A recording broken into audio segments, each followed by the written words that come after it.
Coffee. It's the miracle drink that keeps college students everywhere functional during finals week, and something I could use more of right now. It is fundamentally enmeshed into our society, and yet its impact goes largely unnoticed. The average person off the street is more likely to be able to name different types of coffee than the countries that produce that coffee. Today I want to take the time to talk about the intricacies and the problems of coffee that you don't see when you go to Starbucks and glance at their "We only sell fair trade coffee" sign. From environmental destruction to neocolonialism, there are serious issues that need to be addressed. Sorry, Starbucks, but your inability to spell names correctly is about to be the least of your worries. To understand the impact of coffee today, we need to look at its history. I am going to compact 6 centuries of history. Here we go. The first credible evidence of coffee drinking was in the middle of the 15th century when Sufi priests consumed it. The drink spread to Europe through Mediterranean trade routes. America adopted coffee after the Boston Tea Party made tea unpatriotic. Coffee was brought over to South America and the Caribbean as a replacement cash crop for cocoa. Brazil dominated the industry after slave rebellions crippled production in other colonies. This turned coffee from an extravagant indulgence to an everyday drink. However, since Brazil monopolized the market, they ramped up their prices.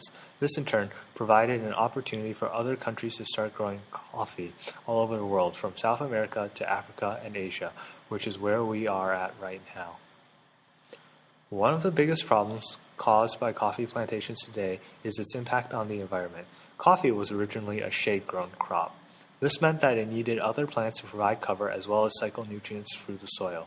The practice changed following the Green Revolution, when the U.S. government spent $80 million to upgrade the plantations to sun-grown coffee, which could be grown in monoculture. However, unforeseen side effects began to appear, from soil degradation to an increase of pests and diseases. The solution to this was to convert rainforests into cropland and to use pesticides and artificial fertilizers to maintain quotas. The problem is that each year requires more fertilizer and pesticides, even as rainforest is destroyed.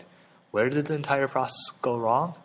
Looking at the assumptions that led to the conversion, one of the basic beliefs by Western scientists was that the traditional farming was somehow primitive. Here I introduce a quote from Donna Haraway. "Vision is always a question of the power to see. The Western eye has fundamentally been a wandering eye, a traveling lens, insistent on having mirrors for a conquering self." Haraway points out how Western science employs reductionism and the scientific method to learn about the world, and any knowledge that isn't derived in this manner is labeled as primitive. The problem with applying reductionism to coffee plantations is that there is no control for the conditions of the rainforest because we don't understand everything that happens.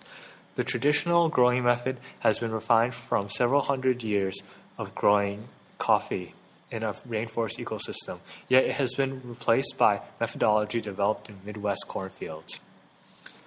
Moving from the environment, coffee has no shortage of problems involving people as well.